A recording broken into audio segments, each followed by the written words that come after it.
बच्चों, आज जो हम पढ़ने जा रहे हैं, जिस पाठ को पढ़ने जा रहे हैं, उस पाठ का नाम है वारिस कौन। वारिस अर्थात उत्तराधिकारी। आप सभी को हम ये बताते हैं कि उत्तराधिकारी या वारिस का अर्थ क्या होता है। सामान्य तौर पे आप के रूप में आप देखिए, जो वारिस का मतलब है का अर्थ हम कह सकते हैं उत्तराधिकारी। अब इसे हम कैसे समझेंगे? तो आपके दादाजी की जो प्रॉपर्टी है या जायदाद है, उसका जो अधिकारी होगा उसे ही हम वारिस या उत्तराधिकारी कहते हैं। जैसे आपके दादाजी के जायदाद का अधिकारी आपके पिता हुए, पिता के बाद उनके जायदाद का अधिकारी आप होंगे, इसे ही हम, तो आप अपने पिता का और आपके पिता आपके दादाजी का उत्तराधिकारी हैं या वारिस हैं। अब इसी पाठ को हम पढ़ करके कठिन शब्दों को समझते हुए किस प्रकार से एक राजा है अपने राज्य के चुनाव के लिए, अपने राज्य के सही संचालन के लिए अपना उत्तराधिकारी चुनते हैं और उनमें वो क्या क्या खूबी देखना चाहते हैं, किन गुणों के आधार पर अपना अधिकारी चुनना चाहते हैं, अपना वारिस चुनना चाहते हैं, उसी को इसमें दिखाया गया है। इस कहानी के जो लेखक हैं इस कहानी के जो लेखिका हैं उनका नाम है विभा रानी। वो बिहार के मधुबनी जिला की रहने वाली हैं। उनका जन्म 1959 को हुआ था, अर्थात 1959 को, और वे हिंदी साहित्य की बहुत बड़ी एक धरोहर है।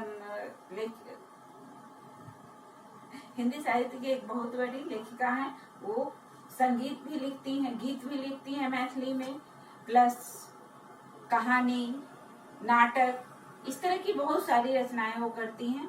और उन्हीं में से एक कहानी है जिसे हम लोग पढ़ने वाले हैं। ठीक है, तो अब हम इसको पढ़ेंगे और इसको हम देखते हैं किस तरह से वे अपने वारिस का अर्थात उत्तराधिकारी का चुनाव करते हैं। तो ये एक राजा की कहानी है। राजा की 4 पुत्री है और उन चारों में से एक को उन्हें अपना उत्तराधिकारी चुनना है, जिसके लिए वो उसके लिए वो क्या क्या करेंगे। तो कहानी इस प्रकार से है। मैंने बोला था पढ़ने के लिए, आपने जरूर पढ़ा होगा। अब उसको हम देखते हैं। एक राजा था, उसकी 4 बेटियां थी। एक राजा था, उसकी 4 बेटियां थी। राजा ने सोचा कि इन चारों में से जो सबसे बुद्धिमान होगी उसे ही अपना राजपाट सौंपेगा, यानी अपनी पूरी जायदाद अपने बाद उसी को अपना उत्तराधिकारी बनाएगा। इसका फैसला कैसे हो? इसका फैसला अब उन चारों में से कौन योग्य है, किसमें ये योग्यता है जो पूरे राज्य का राजपाट संभाल सके, राजभार संभाल सके, राज्य को का संचालन कर सके। तो इसके लिए उन्होंने सोचा है कि जो एक फैसला वो कैसे करेंगे। अंत में उन्होंने एक सुझाव अर्थात एक विचार आया जो उसके लिए वो क्या करेंगे।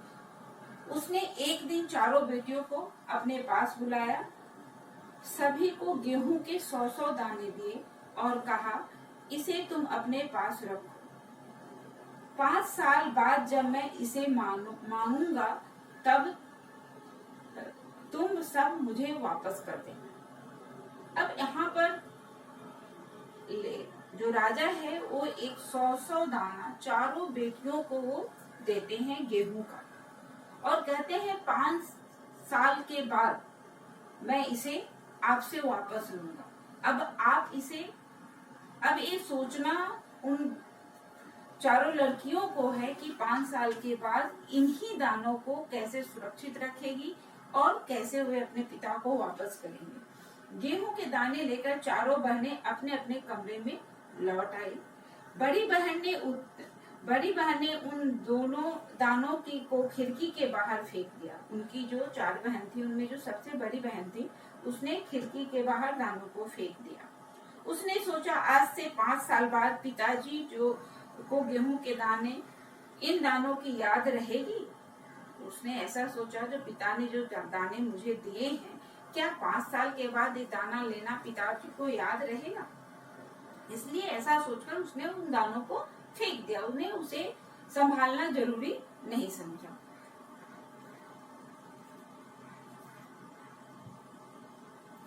क्या और जो याद भी रहा तो क्या हुआ, भंडार से लेकर दे दूंगी। यानी कि अगर वो उन्हें याद भी रहता है, वे मांगेंगे भी, तो हम क्या करेंगे, जो हमारा भंडार है, राजा का दरबार है, राजा का घर है, तो बहुत बड़ा उनके पास अन्न का भंडार होगा, तो उसमें से लेके मैं दे दूंगी, ऐसा बड़ी बहन ने सोचा।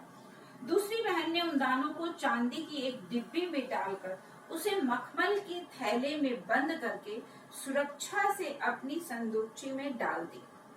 सोचा 5 साल बाद जब पिताजी मांगेंगे तब उन्हें वापस कर दूंगी। दूसरी पहली ने खिड़की के बाहर सारे दानों को फेंक दिया।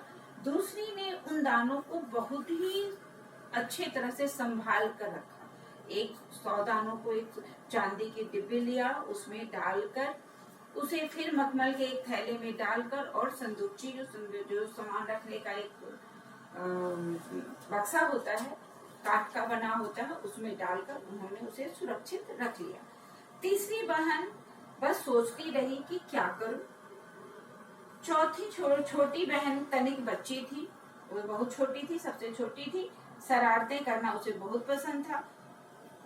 उसे गेहूं के भुने दाने बहुत पसंद थे। उसने दानों को भुनवाकर खा डाला और खेल में मग्न हो गई। यानी कि वो बच्ची थी, उसे गेहूं का भुना हुआ गेहूं खाना बहुत पसंद था। उसने इन बातों को सोचा ही नहीं, जो इसे रखना है, फेंकना है, क्या करना है, बस उसे खाना पसंद था। उसने उसे भुनवाकर और खा लिया। तीसरी राजकुमारी को इस बात पर यकीन था कि पिताजी ने उन्हें यूं ही ये दाने नहीं दिए होंगे। लेकिन तीसरी बहन जो उनकी थी,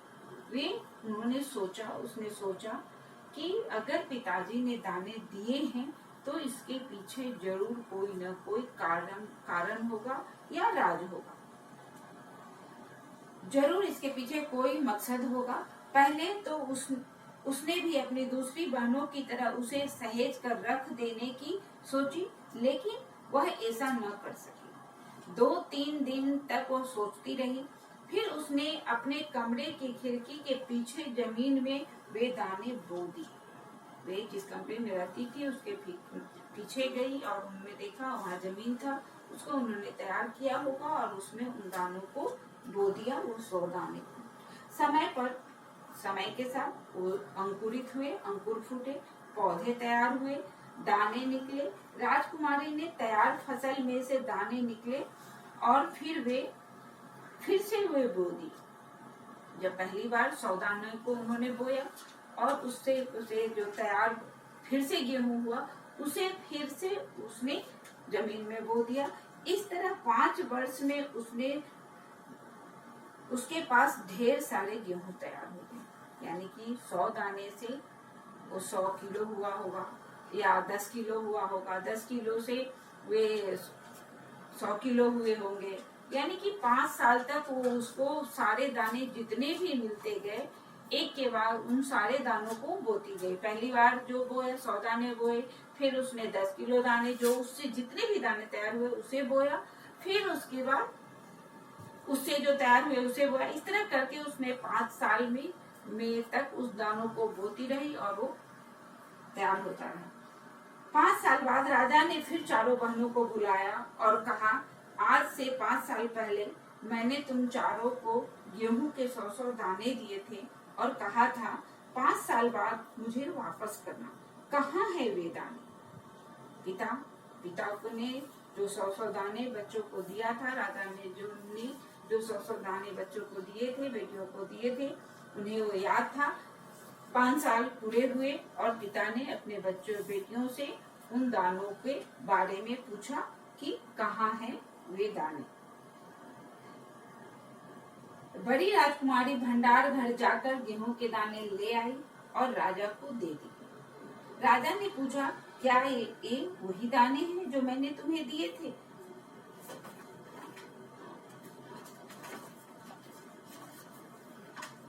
पहले तो राजकुमारी ने हाँ कह दिया, मगर राजा ने फिर करक कर पूछा, तब उसने सच्ची बातें बता दी। क्योंकि बड़ी बेटी ने तो पिता के द्वारा दिए गए दानों को खिड़की के बाहर फेंक दिया था, इसलिए उसने पिता ने जब क्रोध में पूछा, क्योंकि वो बिल्कुल नए, जो भंडार से दाने लेकर आई थी वो बिल्कुल नए थे, देख करके पता चला होगा, और इसलिए उसने जब गुस्सा करके पूछा तो उसने सही सही बात बता दी।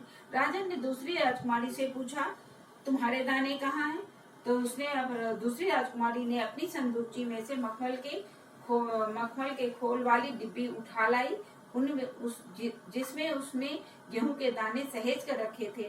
राजा ने उसे खोल कर देखा, दाने सड़ गए थे, यानी कि दाना खराब हो गया था। 5 साल एक डब्बे में बंद दाना खराब हो चुके थे, सड़ गए थे। तीसरी राजकुमारी से पूछा, तुमने क्या किया उन दानों का? तीसरी ने कहा, मैं इसका उत्तर आपको अभी नहीं दूंगी, क्योंकि जवाब पाने के लिए आपको यहाँ से दूर जाना पड़ेगा और मैं वहाँ आपको कल ले चलूंगी। तीसरी राजकुमारी ने कहा, जो मैं इस समय आपको इसका जवाब नहीं दे सकती, क्योंकि मेरे दाने कहाँ हैं वो जानने के लिए आपको वहाँ उस जगह पर जाना पड़ेगा जहाँ मैंने दानों को सहेज कर रखा है। राजा ने अब चौथी और सबसे छोटी राजकुमारी से पूछा। उसने उसी बेपरवाही से जवाब दिए, उन दानों की कोई कीमत है पिताजी? वैसे तो ढेरों दाने भंडार में पड़े हैं। आप तो जानते हैं ना, मुझे गेहूं के भुने दाने बहुत अच्छे लगते हैं, सो मैं उन्हें भुनवा कर खा गई।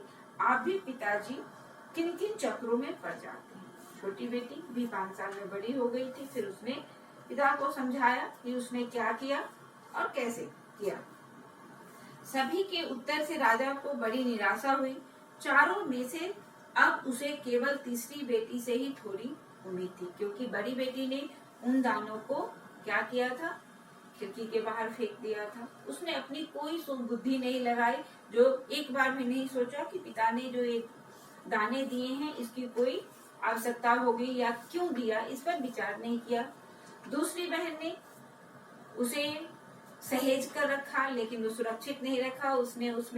उसने अपनी बुद्धि इतना लगाई, जैसे संभाल कर रख देती हूँ, पिता जब मांगेंगे तो मैं उसे दे दूंगी, लेकिन ऐसा किया। लेकिन वो क्या हुआ, वो 5 साल के अंदर वो दाने सड़ गए। चौथी उसे भुनवा कर खा गई, और तीसरी अब बच गई थी तीसरी बेटी, जो उसने क्या किया उन दानों को, अब पिता को ये जानने की अपने मन में उत्सुकता थी और उनसे ही केवल उम्मीद थी, यानी कि उम्मीद अर्थात आशा थी। सभी के उत्तर से राजा को बड़ी निराशा हुई। चारों में से अब उसे केवल तीसरी बेटी से ही थोड़ी उम्मीद थी। दूसरे दिन तीसरी राजकुमारी राजा के पास आई। उसने कहा, चलिए पिताजी, आपको मैं दिखाती हूँ गेहूं के वे दाने कहाँ हैं और मैंने उसे कैसे संभाल कर रखा है। राजा रथ पर सवार होकर गया। रथ महल नगर पार करके खेत की तरफ बढ़ चला। राजा ने पूछा, आखिर कहाँ रख छोड़े हैं तुमने वे 100 दाने? इन 100 दानों के लिए तुम मुझे कहाँ कहाँ के चक्कर लगवाओगी? तब तक रथ एक बड़े से हरे भरे खेत के सामने आकर रुक गया। राजा ने देखा, सामने बहुत बड़े खेत में गेहूं की फसल थी। उसकी बालियां हवा में झूम रही थी, जैसे राजा को कोई खुशी भरा गीत सुना रही हो। राजा ने हैरानी से राजकुमारी की ओर देखा। राजकुमारी ने कहा, पिताजी, ये हैं वे 100 दाने जो आज लाखों लाख दानों के रूप में आपके सामने हैं। मैंने उन 100 दानों को बोकर इतनी अधिक फसल तैयार की है। राजकुमारी तीसरी राजकुमारी जिसने दानों को खिड़की के बाहर जमीन में बो दिया था, वे दाने जो 100 दाने थे वो आज लाखों लाख दानों में परिवर्तित हो चुका था। एक बड़े से भूभाग पर वो फैला हुआ था और उसकी खेती हुई थी, जिसमें बालियां, गेहूं के बाली जो गेहूं में अन्न के लिए जो बाल आता है वो निकल चुके थे, वे झूम गए थे, वे पक चुके थे, कटने वाले थे। और उन चीजों को उन्होंने जो अपने पिता को दिखाया और बताया, जो यही वो 100 दाने हैं जो आपने मुझे दिया था। राजा ने उसे गले लगा लिया और कहा, अब मैं निश्चिंत हो गया, तुम ही मेरे राज्य की सच्ची उत्तराधिकारी, यानी कि मेरे राजपाट को संभालने के योग्य तुम चारों बहनों में से केवल तुम हो और दूसरा कोई नहीं। अब मैं इन में आए हुए जितने भी शब्द हैं उनका मैं आपको बताती हूँ, अर्थ बताती हूँ। आप उनको लिखेंगे अपने नोटबुक में और ध्यान रखेंगे। तो सबसे पहले जो है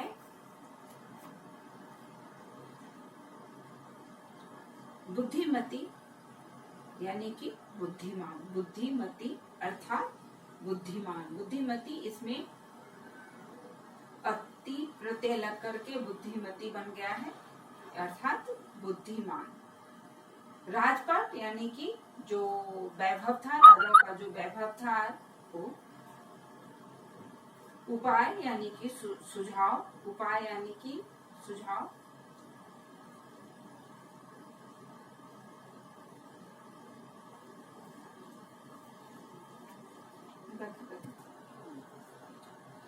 तनिक अर्थात थोड़ा। यकीन विश्वास, मकसद उद्देश्य। सहेज कर रखना अर्थात संभाल कर रखना। पीछे वाली जमीन अर्थात पीछे, घर के पीछे, आप जहाँ भी हो अपने पीछे जो होता है पीछे। तैयार फसल यानी खेत में जो हर साल जो एक उपज जो होती है उसे फसल जो हम लगाते हैं, गेहूं का, धान का, इस तरह का जो होता है जो हम फसल कहते हैं। खेतों में जो लगाया जाता है उसे उस बार का फसल कहते हैं। उम्मीद, आशा, उत्तरा वारिस, उत्तराधिकारी।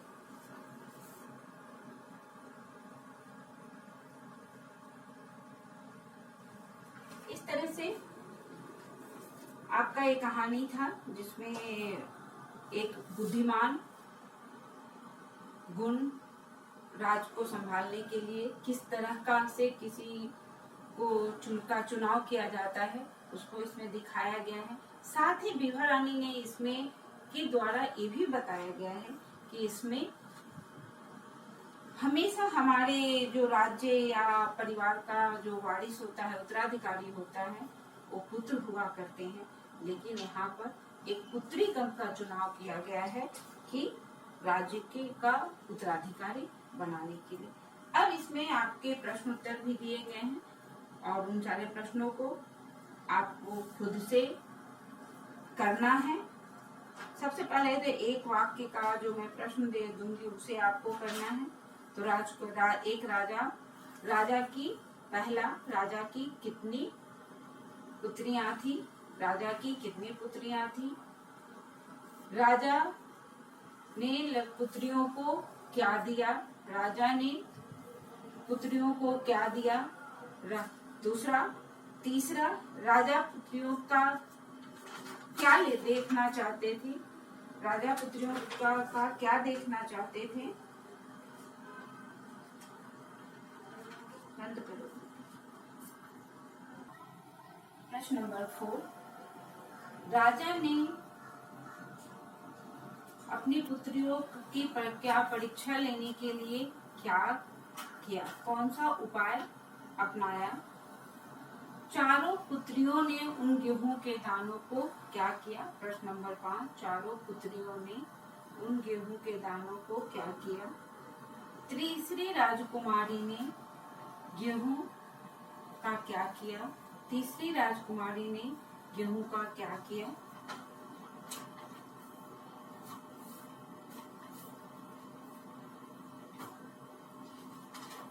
इस तरह से आपके जो प्रश्न हैं वो आपने किया और आपको खुद इस पाठ से एक एक वाक्य के 5 क्वेश्चन आपको तैयार करने हैं और उसका आंसर लिखना है। उसके अलावा आपके पाठ में जो दिए गए हैं प्रश्न उनका भी आपको जवाब लिखना है।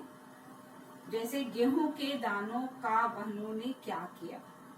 गेहूं के दानों का बहनों ने क्या किया? तो आपने देखा है, पहले बड़ी बहन ने गेहूं के दानों को खिड़की के बाहर फेंक दिया। दूसरी ने डिब्बी में, चांदी के डिब्बे में रखकर उसे मखमल के पोटली में डालकर संदूकची में संभाल कर रख दिया। तीसरी बहन ने अपने खिड़की के पीछे जमीन में बो दिया और चौथी ने उन दानों को भुनवा कर खा लिया। उसके बाद है प्रश्न नंबर 2। सभी घटनाक्रम को लगाकर वाक्य में फिर से लिखें, यानी कि क्रम में जैसे जैसे जो घटना घटी है आपको उसके आधार पे उसको करना है। पहला है सभी के उत्तर से राजा को बड़ी निराशा हुई। रथ के एक बड़े से हरे भरे खेत के सामने रुका। राजा ने हैरानी से राजकुमारी की ओर देखा। अंत में उसे एक उपाय सूझा।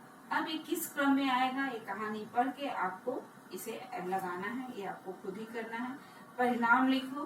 दिए प्रश्न नंबर 3, सही विकल्प चुनकर वाक्य फिर से लिखो। जरूर इसके पीछे कोई डैश होगा, यानी उद्देश्य होगा, हेतु होगा, मकसद होगा, क्या होगा आपको लिखना है, क्योंकि बुक में जो दिए गए हैं उसी आंसर को आपको यहाँ पर लिखना है। तो मकसद होगा, सो मैं उन्हें डैश खा गई, भिगो कर, भुनवा कर, पका कर। तो भुनवा कर। तुम ही मेरे राज्य की सच्ची डैश हो। कौन हो? उत्तराधिकारी हो। इसे तुम अपने पास रखो, साल बाद मैं इसे मांगूंगा।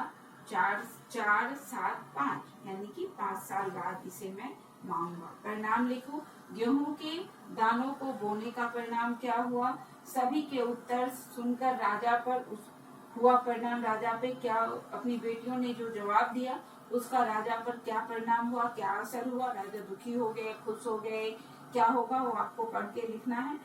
दूसरी राजकुमारी का संदूकची में दाने रखने का परिणाम, दूसरी राजकुमारी ने उन दानों को संदूक में जो डिब्बी में रखकर संदूक में रख दिया था उसका परिणाम क्या हुआ?